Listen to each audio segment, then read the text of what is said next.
الشيطان الرجيم بسم الله الرحمن الرحيم قل لو كان البحر مدادا لكلمات ربي لنفد البحر قبل أن تنفد كلمات ربي ولو جئنا بمثله مددا قل إنما أنا بشر مثلكم يوحى إلي أنما إلهكم إله واحد فمن كان يرجو لقاء ربه فليعمل عملا صالحا ولا يشرك بعبادة ربه أحدا.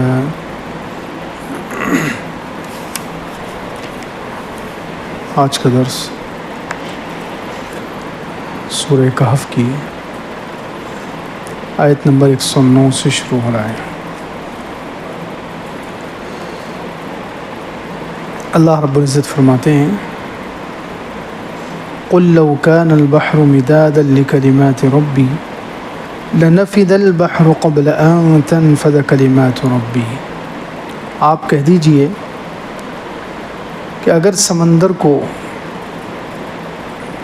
سیاہی بنا دیا جائے لکلمات ربی، میرے رب کے کلمات، میرے رب کے علم کو لکھنے کے لیے، لنفد البحر قبل ان تنفد کلمات ربی، تو سمندر ختم ہو جائیں گے میرے رب کے کلمات ختم ہونے سے پہلے۔ ولو جئنا بمثلہ مددا، اگرچہ اسی طرح کا سمندر اور بھی مدد کے لیے سیاہی بنا کر لایا جائے۔ اس سے پہلی آیت میں جنت کا تذکرہ تھا، جنت والوں کا تذکرہ تھا کہ جو لوگ ایمان لائے اور نیک عمل کرے اللہ تعالیٰ انہیں جنت الفردوس میں داخل کریں گے، وہ اس میں ہمیشہ ہمیشہ رہیں گے۔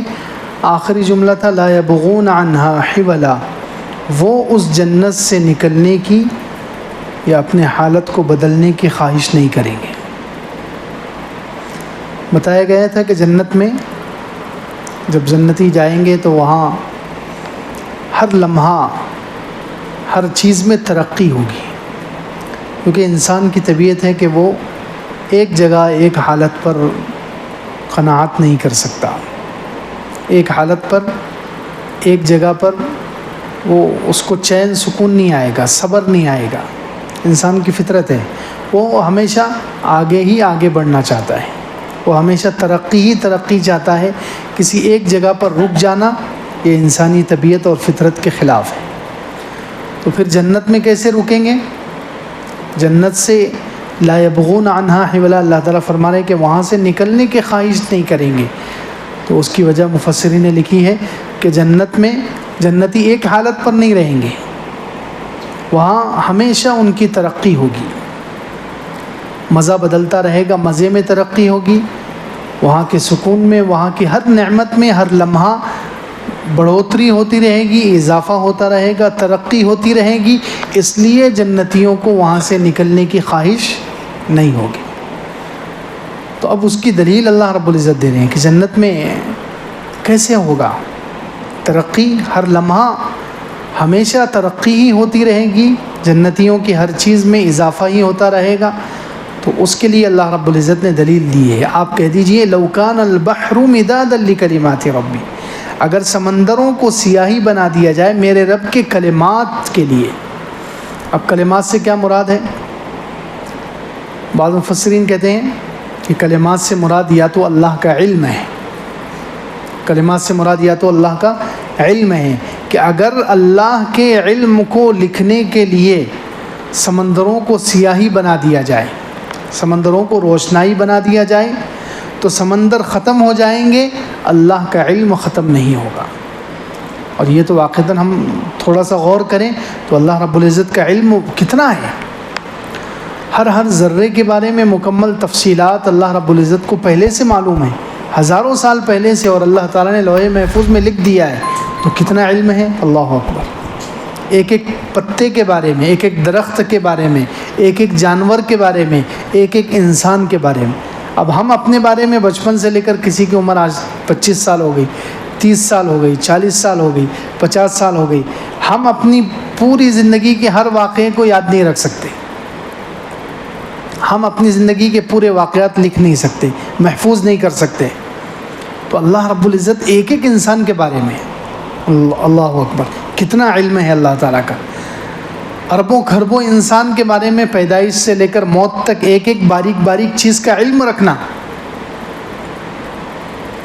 حتیٰ کہ میں تفسیر میں کتنی مرتبہ ہاتھ اٹھا رہا ہوں یہ بھی لکھا ہوا ہے. اللہ اکبر، اندازہ لگائیں ایک تفسیر میں کتنی مرتبہ ہاتھ اٹھتا ہے، کتنی مرتبہ اشارہ ہوتا ہے. بیٹھے ہوئے ہیں آپ لوگ، کتنی مرتبہ پہلو بدلتے ہیں، کتنی مرتبہ پہلو بدلتے ہیں، کتنی مرتبہ میری طرف دیکھتے ہیں، کتنی مرتبہ ادھر ادھر دیکھتے ہیں. ہر چیز کتنی تفصیل ہے. اللہ اکبر، اللہ کو سب کا علم ہے. تو واقعتاً یہ علم اگر لکھا جائے تو سمندر ختم ہوں گے کہ نہیں ہوں گے؟ لیکن اللہ کا علم ختم نہیں ہو سکتا. ہر ذرے کے بارے میں اتنا تفصیلی علم، ہر انسان کے بارے میں، جاندار کے بارے میں، ہر مخلوق کے بارے میں. پھر یہ سب جنت میں جائیں گے تو جنت میں اربوں خربوں سال رہیں گے. وہاں سب کی ایکٹیویٹی کیا ہوگی، وہاں سب کا عمل کیا ہوگا، وہاں سب کی زندگی کیسی ہوگی، وہاں کس دن کیا ہوگا، وہاں کون سے دن کون سا جنتی کیا نعمت کھائے گا، کون سے دن کون سا جنتی کس نبی سے ملاقات کرے گا، کس صحابی کس سے ملاقات کرے گا، اللہ رب العزت کا دیدار کرے گا. اللہ اکبر، کتنی تفصیلات ہیں. سارا علم اگر لکھا جائے تو اللہ رب العزت اس لیے کہہ رہے ہیں لو کان البحر مدادا لکلمات ربی، اگر سمندر کو سیاہی بنا دیا جائے میرے رب کے علم کو لکھنے کے لیے، لنفد البحر قبل ان تنفد کلمات ربی، میرے رب کا علم ختم ہونے سے پہلے سمندر ختم ہو جائیں گے. اگرچہ ولو جئنا بمثلہ مددا، اسی طرح کا سمندر اور لا لیا جائے اور اس کو روشنائی بنا کر، سیاہی بنا کر اس سے لکھا جائے، تب بھی میرے رب کا علم ختم نہیں ہوگا. دوسری جگہ تو ہے کہ 7 سمندر لے کر آئے ہیں، 7 سمندر کو لایا جائے اور ان سے اللہ کے علم کے بارے میں لکھا جائے. تو اللہ کا علم ختم ہونے سے پہلے سمندروں کی سیاہی ختم ہو جائے گی. سارے قلم، درختوں کو قلم بنا دیے جائے، سارے قلم ٹوٹ جائیں گے، لیکن اللہ رب العزت کا علم ختم نہیں ہوگا. تو ایک مطلب تو یہ ہے، کلمات سے مراد اللہ کا علم ہے کہ اگر سمندر کو سیاہی بنا دیا جائے اور اس سے اللہ کا علم لکھا جائے تو سمندروں کی سیاہی ختم ہو جائے گی، اللہ کا علم ختم نہیں ہوگا. بعض مفسرین کہتے ہیں کہ کلمات سے مراد اللہ کے تقدیری فیصلے ہیں. کلمات سے مراد کیا ہے؟ اللہ تعالیٰ کے تقدیری فیصلے. جو دنیا میں اللہ تعالیٰ کے فیصلے ہیں، کون سا درخت کب زمین سے نکلے گا، کب تک رہے گا، یہ سب تقدیر میں لکھا ہوا ہے. ہمارے بارے میں ہم کب پیدا ہوں گے، کب مریں گے، پھر عزت ذلت، رزق کتنا ہے، کیا ہے، یہ سب تقدیری فیصلے. اللہ کے تقدیری فیصلے اگر لکھے جائیں تو سمندر ختم ہو جائیں گے، اللہ کے تقدیری فیصلے ختم نہیں ہوں گے. کتنے اللہ کے کلمات سے مراد تقدیری فیصلے. اور اس کی نظیر بھی ہے قرآن میں کئی جگہ پر کلمات کو اللہ کے تقدیری فیصلوں کے لیے استعمال کیا گیا. جیسے حضرت مریم کا واقعہ ہے. حضرت مریم کے بارے میں اللہ رب العزت نے فرمایا واللتی احصنت فرجہا فنفخنا فیہا من روحنا وصدقت بکلمات ربها، کہ وہ مریم ابنت عمران التی احسنت فرجہا، وہ مریم جو عمران کی بیٹی ہے جس نے اپنی شرمگاہ کی حفاظت کی. فنفخنا فیہا من روحنا، تو ہم نے ان کے اندر اپنی طرف سے روح پھونک دی. وصدقت بکلمات ربها، انہوں نے اپنے رب کے کلمات کی تصدیق کی. تو وہاں رب کے کلمات سے مراد اللہ کا تقدیری فیصلہ. اللہ نے تقدیر میں لکھ دیا تھا کہ حضرت مریم کے ساتھ یہ واقعہ پیش آئے گا کہ ان کو بغیر شوہر کے اولاد ہوگی. یہ اللہ کا تقدیری فیصلہ تھا، تو حضرت مریم نے اس کو مان لیا. تو وہاں دیکھیے، وہاں کلمات سے مراد کیا ہے کہ انہوں نے اپنے رب کے کلمات کو مان لیا. وہاں کلمات سے مراد تقدیری فیصلہ ہے. تو اسی طرح یہاں بھی کلمات سے مراد تقدیری فیصلہ ہے. اسی طرح بعض منافقین کے بارے میں ہے سورہ فتح میں 26ویں پارے میں کہ ایک مرتبہ منافقین سے کہا گیا جنگ کے لیے نکلو، وہ مشکل جنگ تھی، وہاں پر جان جانے کا خطرہ تھا، تو منافقین نہیں گئے، منافقین پیچھے ہٹ گئے، بہانے کر کر کے رک گئے۔ اس کے بعد دوسری جنگ آئی، اس کے بعد دوسری جنگ پیش آئی ہے، پھر اللہ کے رسول صلی اللہ علیہ وسلم کی طرف سے اعلان کیا گیا کہ چلو چلنا ہے، تو سارے منافقین تیار ہو گئے کیونکہ ان کو معلوم تھا، اندازہ ہو گیا کہ یہاں لڑائی زیادہ نہیں ہوگی، مال زیادہ ملے گا، مال غنیمت۔ تو انہوں نے کہا کہ ہم یہاں پر چلیں گے، تو اللہ رب العزت نے وہاں پر حضور صلی اللہ علیہ وسلم کو منع کیا کہ ان کو ساتھ میں مت لو، میں نے پہلے سے تقدیر میں لکھ دیا ہے کہ یہ اب یہاں اس لڑائی میں نہیں آئیں گے۔ تو وہاں اللہ تعالیٰ نے فرمایا سَيَقُولُ الْمُخَلَّفُونَ إِذَا انطَلَقْتُمْ إِلَى مَغَانِمَ لِتَأْخُذُوهَا ذَرُونَا نَتَّبِعْكُمْ۔ عن قریب یہ پیچھے رہنے والے منافق، یعنی پہلی جنگ میں جہاں مشکل حالات تھے، جہاں جان جانے کا خطرہ تھا، وہاں ان کو نکلنے کے لیے کہا گیا تو پیچھے رہ گئے، تو یہ پیچھے رہنے والے عن قریب کہیں گے جب ان کو لگے گا الا مغانم کہ تم مال غنیمت حاصل کرنے کے لیے جا رہے ہو، یہاں زیادہ مال ملنے والا ہے، تو وہ کہیں گے ذرونا نتبعکم، ہمیں چھوڑو، ہم تمہارے پیچھے چلتے ہیں، ہم تمہارے ساتھ چلتے ہیں۔ یریدون ان یبدلوا کلام اللہ، یہ چاہتے ہیں اللہ کے کلام کو بدلیں، یہاں یہ کلمات سے کلام نکلا ہو، اللہ کے کلام کو بدلیں، قرآن کو بدلیں مراد نہیں ہے، اللہ کے کلام کو بدلیں یعنی اللہ کے فیصلے کو بدلیں۔ اللہ نے تقدیر میں لکھ دیا ہے کہ یہ اس لڑائی میں، چونکہ پچھلی لڑائی میں نہیں آئے اس لیے ان کی سزا یہ ہے کہ اب اگلی لڑائی میں بھی نہیں، اللہ تعالیٰ ان کو قبول نہیں کرنے والے ہیں، تو یہ اللہ کے اس فیصلے کو بدلنا چاہتے ہیں۔ تو دیکھیے وہاں بھی مراد کلمات سے کیا ہے؟ تقدیری فیصلہ۔ تو یہاں بھی بعض مفسرین کہتے ہیں کہ آپ کہہ دیجئے کہ اگر سمندر کو سیاہی بنا دیا جائے میرے رب کے کلمات کے لیے، یعنی میرے رب کے تقدیری فیصلے، اللہ تعالیٰ نے آج تک کتنے تقدیری فیصلے کیے ہیں واقعتاً، اور قیامت تک اور جنت میں جانے کے بعد، تو سارے تقدیری فیصلوں کو اگر لکھا جائے تو سمندروں کی سیاہی ختم ہو جائے گی، اللہ کے تقدیری فیصلے ختم نہیں ہوں گے۔ تیسرا مطلب یہ ہے کلمات سے مراد اللہ کا کلمہ کن۔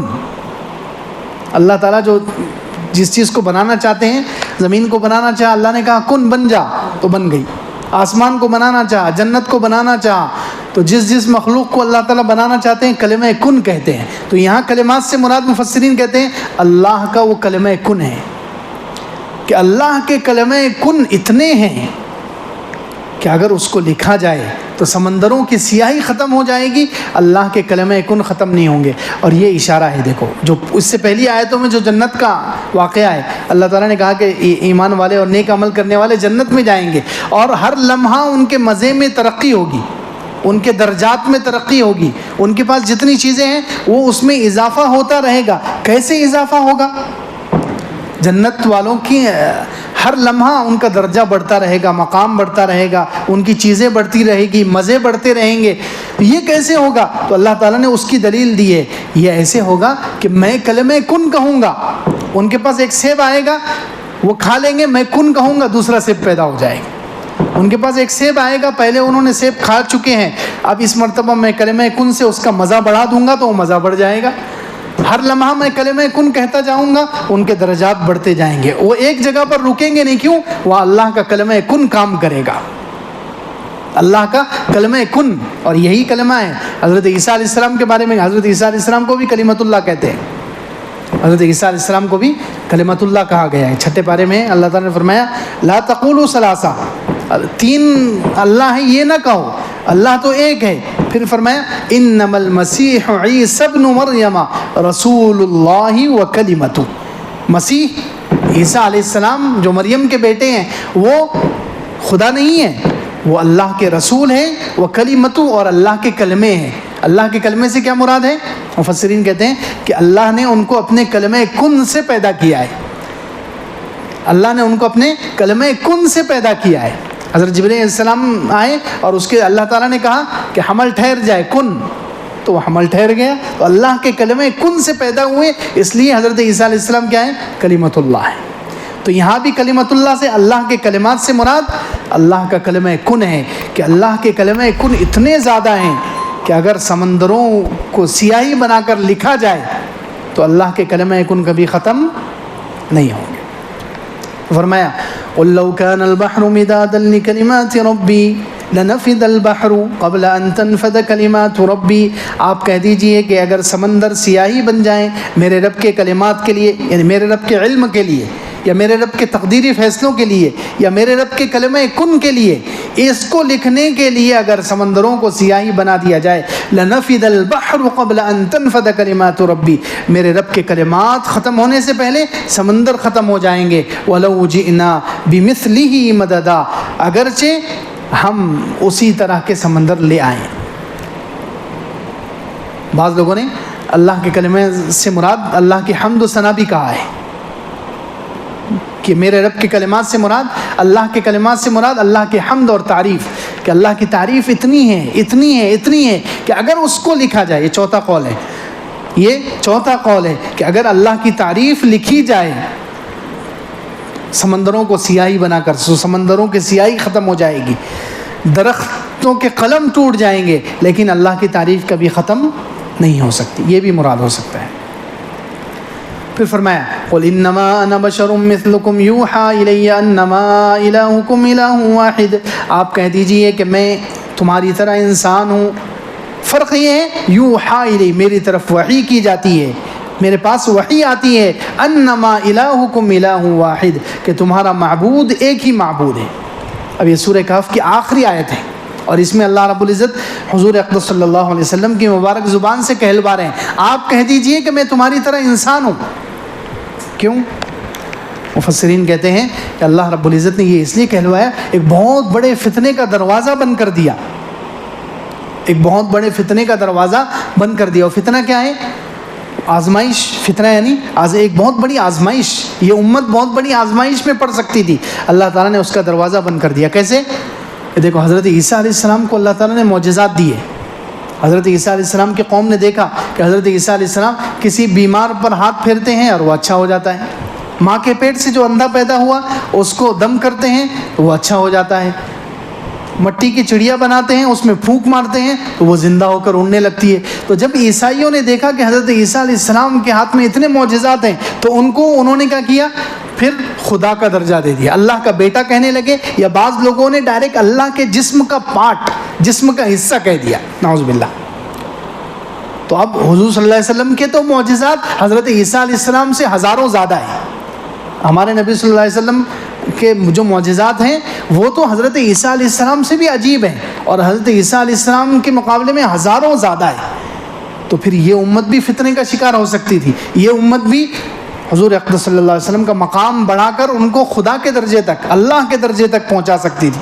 تو اس فتنے کا دروازہ بند کرنے کے لیے کہہ دیا گیا کہ آپ خود کہیے کہ میں تمہاری طرح انسان ہوں، یعنی میں اتنے سارے معجزات ہونے کے باوجود بھی میں اللہ نہیں ہوں، میں معبود نہیں ہوں، میں اللہ کے جسم کا حصہ نہیں ہوں، نعوذ باللہ، میں اللہ کی اولاد نہیں ہوں، میں تمہاری طرح انسان ہوں، یعنی نوع انسانی قسم میں سے ہوں۔ جیسے ہر انسان کے ماں باپ ہوتے ہیں، اولاد ہوتی ہے، اوپر نسب کا سلسلہ، نیچے اولاد کا سلسلہ، انسانی خاصیتیں ہوتی ہے، بھوک لگنا، نیند آنا، بیمار ہونا، تکلیفیں آنا، تو یہ ساری خاصیتیں جو انسانیت ہر انسان کو پیش آتی ہے وہ ساری میرے اندر ہے، اس اعتبار سے میں انسان ہوں۔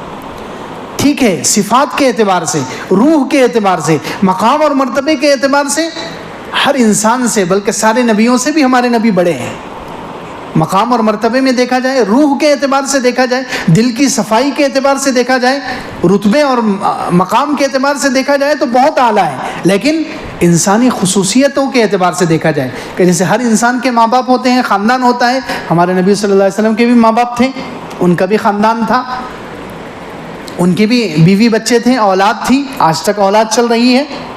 اسی طرح ہمارے نبی صلی اللہ علیہ وسلم کو بھوک لگتی تھی، گرمی سردی لگتی تھی، بیماری بخار آتا تھا، سارے انسانی جو خاصیتیں ہیں وہ ساری چیزیں پیش آتی تھی۔ اس اعتبار سے انسان ہی ہیں، اللہ کے بیٹے نہیں ہیں یا اللہ نہیں ہے۔ اتنے سارے معجزات ہونے کے باوجود بھی وہ اللہ نہیں ہے۔ یہ فتنے کا دروازہ، یہاں سے امت فتنے کا شکار ہو سکتی تھی، شرک میں مبتلا ہو سکتی تھی۔ اور آخر زمانے کے لیے اس میں اشارہ بھی ہے کہ جب محمد صلی اللہ علیہ وسلم، ہمارے نبی حضرت محمد الرسول اللہ صلی اللہ علیہ وسلم جو سارے نبیوں کے سردار ہیں، اتنے سارے معجزات کے باوجود وہ اللہ نہیں بنے تو دجال کیسے اللہ بن جائے گا؟ دجال جو کرشمے بتائے گا دجال جو عجیب عجیب چیزیں ظاہر کرے گا، تو جب محمد صلی اللہ علیہ وسلم جو اللہ کو اتنے پسند ہیں، اللہ کو اتنے محبوب ہیں، اتنے اونچے مقام والے ہیں، تو وہ جب خدا نہیں بن سکے، خدا کے جسم کا حصہ نہیں بن سکے، تو دجال کیسے خدا بن جائے گا؟ وہ بھی انسان ہی ہے۔ فرمایا انما انا بشر مثلکم، میں تمہاری طرح انسان ہوں، یعنی خاصیت اور نوع کے اعتبار سے، قسم کے اعتبار سے میں انسان ہی ہوں۔ یہ الگ بات ہے کہ روح کے اعتبار سے، صفات کے اعتبار سے، کمال کے اعتبار سے بہت اعلیٰ ہیں، ہم تصور بھی نہیں کر سکتے حضور اقدس صلی اللہ علیہ وسلم تک پہنچنے کا۔ یوحا الی، بس میری طرف وحی کی جاتی ہے، یعنی میں نبی ہوں، انما الہکم الہ واحد، کہ تمہارا معبود ایک ہی معبود ہے۔ فمن کان یرجو لقاء ربہ فلیعمل عملا صالحا، جو اپنے رب سے ملاقات کی امید رکھتا ہے، جسے اپنے رب کی ملاقات کا یقین ہے، اسے چاہیے کہ وہ عمل کرے، نیک عمل کرے، اور اپنے رب کی عبادت میں کسی کو شریک نہ کرے۔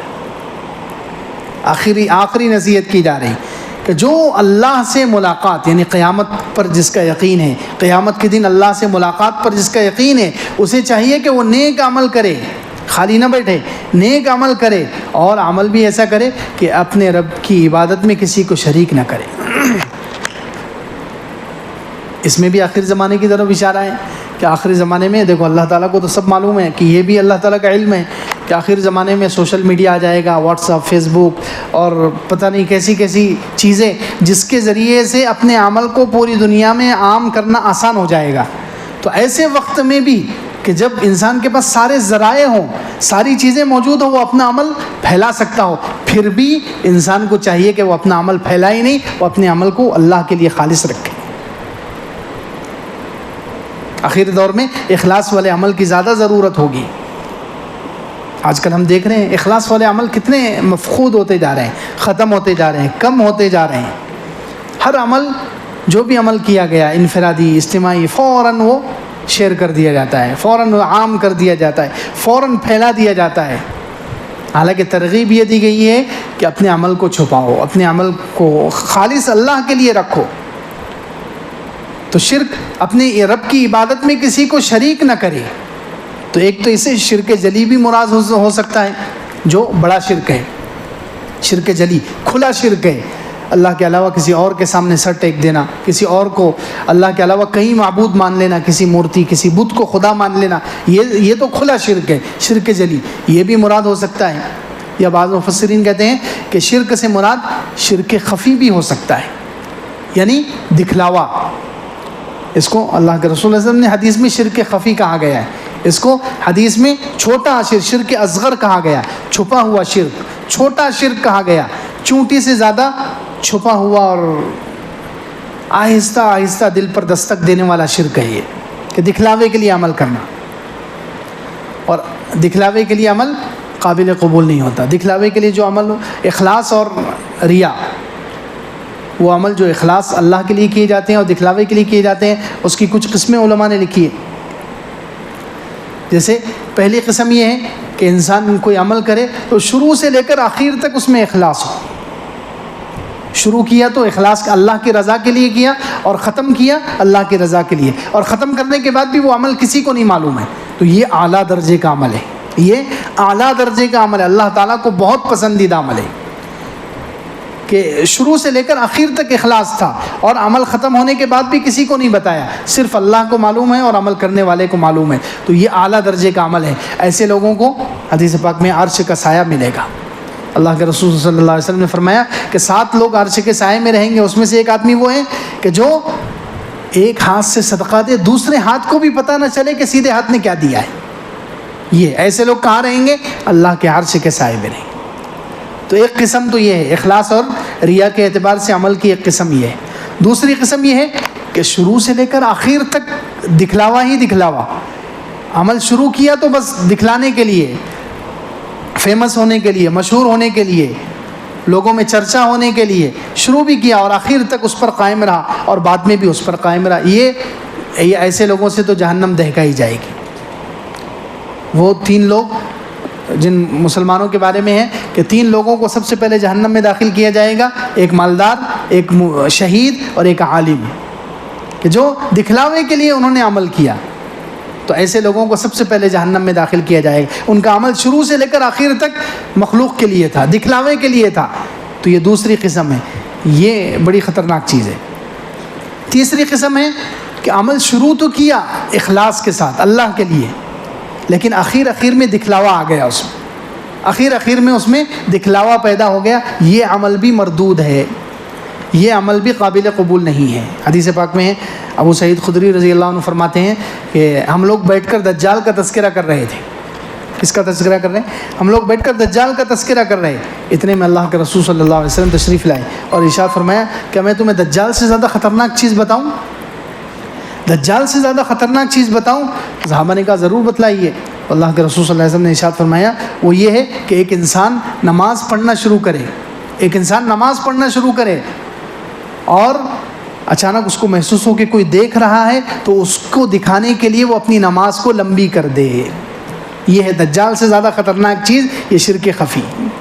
دیکھو شروع تو کیا تھا اس نے اخلاص کے ساتھ اللہ کے لیے, لیکن محسوس ہوا کہ کوئی بندہ آ گیا. جیسے مسجد میں اکیلا تھا, نماز پڑھنا شروع کیا, اچانک آہٹ محسوس ہوئی تو اب نماز کو لمبا کر دیا, نماز بڑھا دی کہ وہ دیکھ رہا ہے تو اس کے لیے. تو یہ شروع کیا اخلاص سے لیکن ختم کیا ریا پر, تو یہ عمل بھی بیکار ہے. چوتھی قسم ہے کہ شروع سے لے کر آخر تک اللہ کے لیے کیا, کے لیے کیا, لیکن بعد میں خود بخود وہ عمل عام ہو گیا, لوگوں کو معلوم ہو گیا اور لوگ اس پر تعریف کرنے لگے. پہلی جو قسم تھی شروع سے لے کر آخر تک اخلاص تھا, لیکن وہ بعد میں بھی کسی کو معلوم نہیں ہوا. لیکن یہ چوتھی قسم کون سی ہے کہ شروع سے لے کر آخر تک اللہ کی رضا کے لیے عمل کیا, لیکن بعد میں خود بخود وہ عمل پھیل گیا, لوگوں کو معلوم ہو گیا, لوگ تعریف کرنے لگے. تو اس کا کیا حکم ہے؟ اللہ کے رسول صلی اللہ علیہ وسلم نے یہ بھی بتا دیا. سبحان اللہ. حضرت ابو ہریرہ رضی اللہ عنہ فرماتے, صحیح مسلم میں ہے کہ ایک شخص عمل کرتا ہے اللہ کی رضا کے لیے عمل کرتا ہے, عمل کو ختم بھی کر دیتا ہے اللہ کی رضا کے لیے, لیکن وہ عمل لوگوں میں مشہور ہو جاتا ہے اور لوگ اس کی تعریف کرنے لگتے ہیں, اور بعد میں اس کو بھی عمل کرنے والے کو معلوم ہوا کہ لوگ میری تعریف کر رہے ہیں, اس کو بھی تھوڑا دل میں اچھا لگتا ہے. تو اس کا کیا حکم ہے؟ تو اللہ کے رسول صلی اللہ علیہ وسلم نے کیا فرمایا, تلک عاجل بشر المؤمن, یہ مومن کو نقد ملنے والی خوشخبری ہے, یہ جائز ہے, یہ عمل مردود نہیں ہوگا, یہ عمل قبول ہو جائے گا. تو خیر آخر میں فرمایا فمن کان یرجو لقاء ربہ, جو اپنے رب کی ملاقات کا یقین رکھتا ہے اسے چاہیے کہ وہ نیک عمل کرے اور اپنے رب کی عبادت میں کسی کو شریک نہ کرے. اب یہ سورہ کہف کا خلاصہ, سورہ کہف الحمدللہ آج ختم ہو گیا. سورہ کہف کا خلاصہ کیا ہے؟ پہلے تو دیکھیں سورہ کہف میں 3 قسم کے دلوں کا تذکرہ ہے. کتنے قسم کے؟ 3 قسم کے دلوں کا تذکرہ ہے. ایک تو ہے مومن ایمان والے دل کا تذکرہ, دوسرے ہیں غافل دل کا تذکرہ, تیسرے ہیں وہ دل جن پر اللہ کی طرف سے مہر لگ جاتی ہے, پھر ان کو ہدایت نہیں ملتی, ایسے دلوں کا تذکرہ ہے. اب یہ اشارہ ہے کہ ہمیں کون سا دل پسند ہے اور ہمیں کیسا دل بنانا چاہیے. اصحاب کہف کا جو دل تھا وہ کتنا پیارا دل تھا کہ اللہ رب العزت نے اس پر گرہ لگا دی. وَرَبَطْنَا عَلَىٰ قُلُوبِهِمْ إِذْ قَامُوا فَقَالُوا رَبُّنَا رَبُّ السَّمَاوَاتِ وَالْأَرْضِ. اللہ تعالیٰ نے ان کے دل کو مضبوط کر دیا ایمان پر, ان کے دل پر ایمان کی گرہ, ایمان کی گینٹ مار دی, جس کی وجہ سے وہ وقت کے بادشاہ کے پاس چلے گئے. وقت کا جو بادشاہ تھا جو ان کی جان لینے پر تلا ہوا ہے, اس کے پاس جا کر انہوں نے ڈنکے کے چوٹ پر ایک اللہ کے ہونے کا اقرار کر دیا, اور وہ لوگ جس پر تھے اس کے غلط ہونے کا اقرار کر دیا. ایک تو اس قسم کا دل ہے جو اللہ کے نیک بندوں کا دل ہوتا ہے. اللہ رب العزت ان کے دلوں کو جما دیتے ہیں, اللہ تعالیٰ ان کے دلوں پر گرہ لگا دیتے ہیں. ایک تو اس قسم کا دل ہے, تو ہمیں تو چاہیے کہ ہم اپنا دل ایسا بنانے کی کوشش کریں. دوسرا دل ہے غافل. کچھ لوگ مسلمان ہوتے ہیں لیکن مسلمان ہوتے ہوئے بھی غفلت والا دل, تو اللہ تعالیٰ نے اس کے بارے میں فرمایا وَلَا تُطِعْ مَنْ أَغْفَلْنَا قَلْبَهُ عَنْ ذِكْرِنَا. آپ اس شخص کی بات مت مانیے جس کے دل کو ہم نے اپنے ذکر سے غافل کر دیا, اور وہ خواہشات کے پیچھے چلتا ہے اور وہ حد سے آگے بڑھ جاتا ہے. دیکھو غافل اللہ کا ذکر نہیں کرتا ہے, خواہشات پر چلتا ہے اور حد سے آگے شریعت کی جو بارڈر ہے اس کو کراس کر لیتا ہے, حرام میں داخل ہو جاتا ہے. ایسا دل نہیں ہونا چاہیے, غافل دل ہے, غافل دل ہے. اللہ کے رسول صلی اللہ علیہ وسلم کو منع کیا گیا کہ آپ ایسے لوگوں کی بات مت سنیں. اور دوسرا یہ دل ہے غافل دل. تیسرا دل ہے کافروں کا. ومن اظلم ممن ذکر بآیات ربی، اس سے بڑا ظالم کون ہوگا جس کے سامنے اس کے رب کی آیتیں پڑھ کر سنائی جائیں اور وہ اس سے منہ موڑ لے اور اپنے گناہوں کو، اپنے کی کرتوتوں کو بھول جائے. انا جعلنا علی قلوبہم اکنہ، ہم نے ایسے دلوں پر پردے ڈال دیے قرآن کو سمجھنے سے، اللہ کے احکامات کو سمجھنے سے، اور کانوں میں ان کے ڈانٹ، کانوں میں بھی پردے، وہ اب اللہ کی بات سن بھی نہیں سکتے اور دل میں اثر بھی نہیں ہو سکتا. 3 قسم کے دل ہیں. تو ہم خود چوائس کریں کون سا دل ہمیں چاہیے، اور ہمیں محنت کر کے اپنے آپ کو اس سطح تک پہنچانا چاہیے جیسے اصحاب کہف کا دل تھا. ایک بات. دوسری بات یہ ہے کہ یہ اس میں چونکہ یہ سورہ کہف کا تعلق دجال کے زمانے سے ہے، تو دجال جو فتنے لے کر آئے گا ان سارے فتنوں کا تذکرہ، جس نوعیت کا، جس قسم کا فتنہ لے کر آئے گا ان سارے فتنوں کا تذکرہ ہے، اور ان کا توڑ بھی اس صورت میں بیان کیا گیا. دجال جو فتنے لے کر آئے گا وہ 4 قسم کے فتنے ہیں. کتنے قسم کے فتنے ہیں؟ 4 قسم. ایک تو مذہب کا فتنہ. دجال جو فتنہ لے کر آئے گا وہ مذہب کا، اللہ کو مت مانو مجھے خدا مانو، یہ مذہب کا فتنہ. اللہ کو معبود مت مانو، مجھے الہ، مجھے معبود، مجھے خدا مانو، مجھے اللہ مانو. تو یہ مذہب کا فتنہ لے کر آئے گا. تو اس فتنے کا توڑ، اس کی طرف اشارہ کیا گیا اصحاب کہف کے واقعے سے، کہ اصحاب کہف کے زمانے میں جو بادشاہ تھا وہ بھی یہی کہہ رہا تھا، ان کو توحید سے، ایمان سے ہٹا کر شرک میں مبتلا کر رہا تھا، مذہب کا فتنہ. تو اصحاب کہف کے واقعے کے بعد اللہ تعالیٰ نے اس فتنے کا توڑ بتایا ہے. اللہ اکبر، کیا سورہ کہف کی رہنمائی ہے. اس فتنے سے بچنا ہے، مذہب کے فتنے سے، جو لوگ انسانوں کو ایمان سے ہٹا کر، توحید سے ہٹا کر شرک میں مبتلا کرنا چاہتے ہیں. ایسا فتنہ چاہے دجال کے زمانے میں اٹھو یا جس زمانے میں بھی اٹھو، آج کے زمانے میں بھی، ابھی دجال تو ہے نہیں لیکن آج کے زمانے میں بھی یہ، خاص طور سے ہمارے ملک میں یہ فتنہ اٹھ رہا ہے کہ ہمیں اور ہمارے بیٹیوں کو، ہمارے بہنوں کو، ہمارے نوجوانوں کو ایمان سے ہٹانے کی اور توحید سے ہٹانے کی اور شرک میں مبتلا کرنے کی کوشش کی جا رہی ہے. تو اس کا توڑ کس سے کرنا ہے؟ 3 چیزوں سے. سب سے پہلے قرآن سے تعلق. اصحاب کہف کا واقعہ ختم ہوتے ہی اللہ تعالیٰ نے فرمایا وَاتْلُ مَا أُوحِيَ إِلَيْكَ مِنْ كِتَابِ رَبِّكَ لَا مُبَدِّلَ لِكَلِمَاتِهِ وَلَن تَجِدَ مِن دُونِهِ مُلْتَحَدًا. کہ آپ قرآن کی تلاوت کیجیے، اپنے رب کے کلام کو پڑھیے، اللہ کے کلمات کو کوئی بدل نہیں سکتا. وَلَن تَجِدَ مِن دُونِهِ مُلْتَحَدًا، آپ قرآن کے علاوہ کوئی پناہ کی جگہ نہیں پائیں گے. تو اس فتنے سے، مذہب والا فتنہ اٹھے، ایمان سے ہٹانے والا کوئی فتنہ آئے، شرک پر لگانے والا کوئی فتنہ آئے، اس کا پہلا توڑ ہے کہ انسان قرآن سے تعلق قائم کرے. دوسرا توڑ اس کا بتایا گیا وَاصْبِرْ نَفْسَكَ مَعَ الَّذِينَ يَدْعُونَ رَبَّهُمْ بِالْغَدَاةِ وَالْعَشِيِّ. اللہ کے نیک بندوں کی صحبت میں رہنا، جو صبح و شام اللہ کو پکارتے ہیں، جو صبح و شام اللہ کو پکارتے ہیں، اللہ کا ذکر کرتے ہیں، ایسے اللہ کے جو خاص بندے ہیں ان کی صحبت میں رہنا. یہ اس کا دوسرا توڑ ہے. اور تیسرا توڑ ہے مذہب کا فتنہ اگر آئے تو ان لوگوں سے بچنا جن کے دل غافل ہے، مفسدین، جو فساد مچانے والے ہیں، ایسے لوگوں کے ساتھ اٹھنے بیٹھنے سے، ان کے ساتھ رہنے سے بچنا ہے. تو دجال فتنہ لے کر آئے گا، مذہب کا فتنہ، مذہب بدلے گا لوگوں کو ایمان سے ہٹائے گا، شرک میں مبتلا کرے گا. تو اس کا توڑ اس میں بتایا گیا ہے. پہلا فتنہ دجال مذہب کا لے کر آئے گا، اس کا توڑ بتایا گیا 3 چیزیں. کیا کیا ہے میرے ساتھ دہرائیے. ایک تو ہے قرآن سے تعلق، دوسرے نیک لوگوں کی صحبت، اللہ کے نیک بندے جو صبح شام اللہ کو پکارتے ہیں مخلصانہ، تو ان کے ساتھ رہنا، ان کی صحبت میں رہنا. اور تیسرے جو فساد مچانے والے ہیں ان کی صحبت سے دور رہنا. اب ان کی صحبت چاہے ہم ان کے پاس بیٹھیں یا آج کے زمانے میں ہم ان کی ویڈیو دیکھیں، آج کے زمانے میں یہ بھی صحبت میں داخل ہے کہ ہم روزانہ کسی کا چینل دیکھ رہے ہیں، روزانہ کسی کی ویڈیو دیکھ رہے ہیں، واٹس ایپ پر، فیس بک پر یا یوٹیوب پر. ایسے لوگ جو گمراہ کرنے والے، فساد مچانے والے ہیں، اگر روزانہ ہم ان کی ویڈیو دیکھ رہے ہیں تو یہ بھی گویا ان کی صحبت میں رہ رہے ہیں. تو مفسدین کی صحبت سے، غافل لوگوں کی صحبت سے اپنے آپ کو بچانا ہے. تو یہ مذہب کے فتنے کا توڑ ہے. دوسرا فتنہ جو دجال لے کر آئے گا وہ ہے مال و دولت کا فتنہ. اس کے پاس مال ہوگا، اس کے پاس خزانے ہوں گے. خود اللہ کے رسول صلی اللہ علیہ وسلم نے فرمایا اس کے پاس جنت ہوگی، جہنم ہوگی، اور زمین کے خزانے، سونے چاندی کے ڈھیر لے کر چلے گا وہ، اور اس فتنے سے لوگوں کو ایمان سے ہٹائے گا. تو اب اس فتنے کا بھی تذکرہ کیا گیا اشارتاً یہاں پر.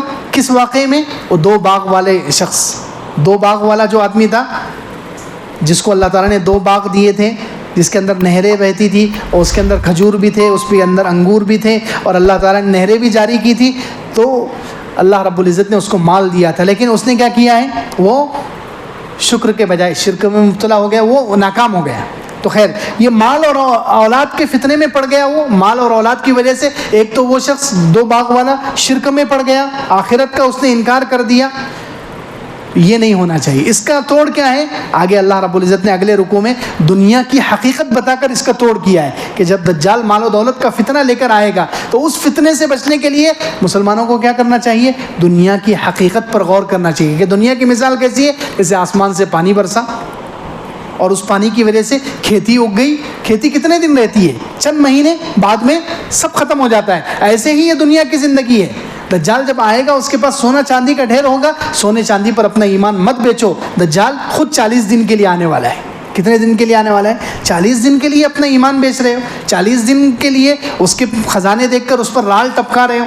نہیں، دنیا کی حقیقت کو سمجھو کہ دنیا چند دنوں کے لیے، دنیا پانی کی طرح ہے، زمین سے اگنے والی کھیتی کی طرح ہے، بہت جلد ختم ہو جانے والی ہے۔ تو انسان دنیا کی حقیقت کو نظر میں رکھے تو کبھی بھی اپنا ایمان نہیں بیچے گا۔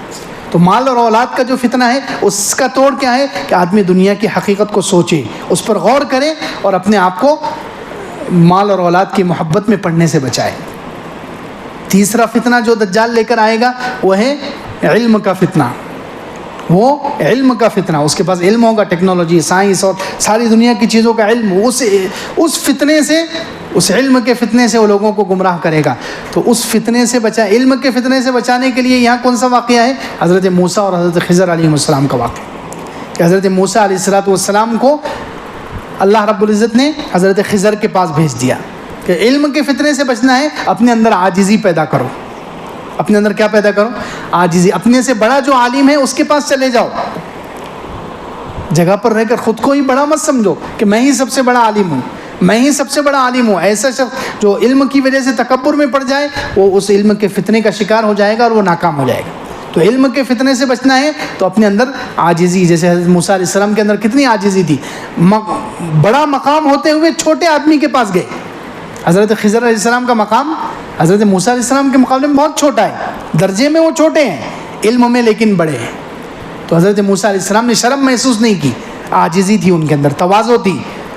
تو جو علم کے فتنے سے بچنا چاہتا ہے تو وہ تواضع پیدا کرے۔ اور چوتھا فتنہ جو دجال لے کر آئے گا وہ طاقت کا فتنہ ہے۔ وہ طاقت، اس کے پاس حکومت، اسباب، پیسہ، فوج، سارے اسباب ہوں گے۔ تو طاقت کا فتنہ بتلانے کے لیے اور اس کا توڑ بتلانے کے لیے یہاں ذوالقرنین بادشاہ کا واقعہ بیان کیا گیا ہے کہ ذوالقرنین بادشاہ نے اس کا توڑ کیا کیا ہے، سارے اسباب تھے ان کے پاس۔ جسے دجال زمین پر گھومے گا، 40 دن میں پوری زمین کا چکر لگائے گا، تو حضرت ذوالقرنین نے بھی ایسے ہی کیا، مشرق میں گئے، مغرب میں گئے، ساری دنیا کا چکر لگایا، لیکن اس طاقت کے فتنے کا توڑ انہوں نے کیا نکالا کہ اپنی طاقت کو اپنا کمال نہیں سمجھا۔ میرے پاس جو کچھ ہے، ھذا رحمت من ربی، یہ میرے رب کی رحمت ہے۔ طاقت کے فتنے کا توڑ کیا ہے کہ اس کو اللہ کی طرف منسوب کرو، اللہ کی نعمت سمجھو، اس کو اپنا کمال مت سمجھو۔ چیزوں، اسباب کو، دنیا کے وسائل کو، ذرائع کو اپنا کمال مت سمجھو، اس کو اللہ کی طرف منسوب کرو، اور آخری جو جملے میں کہا گیا اخلاص والی عبادت کرو۔ تو یہ 4 قسم کے فتنے دجال لے کر آئے گا اور ان سب کا توڑ الحمدللہ اس صورت میں بتا دیا گیا۔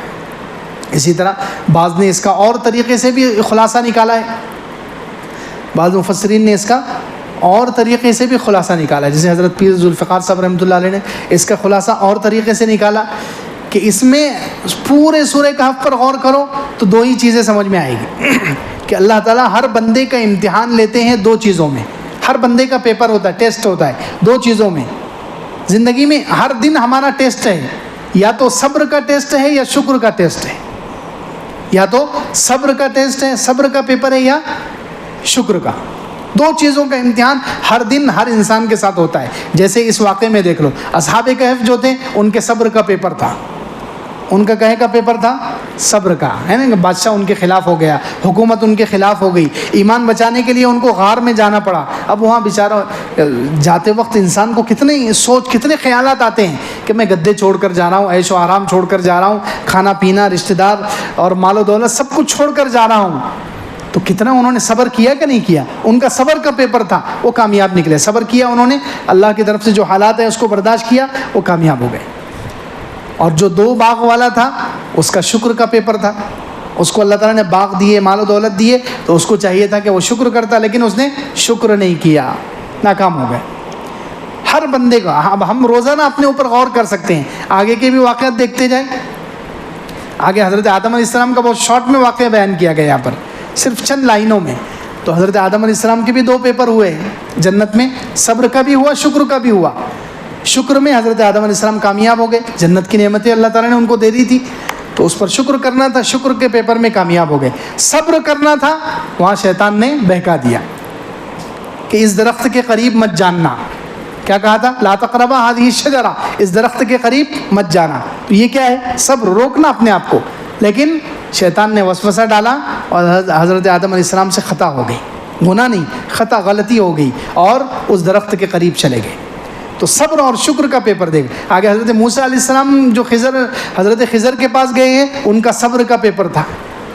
ان کا کہے گا ٹیسٹ تھا صبر کا، کہ اپنے سے چھوٹے آدمی کے پاس جا رہے ہوں. تو انہوں نے اس پورے سفر کو صبر کے ساتھ جھیلا ہے، برداشت کیا ہے. اتنا لمبا سفر کر کے گئے، ان کی صحبت میں رہے.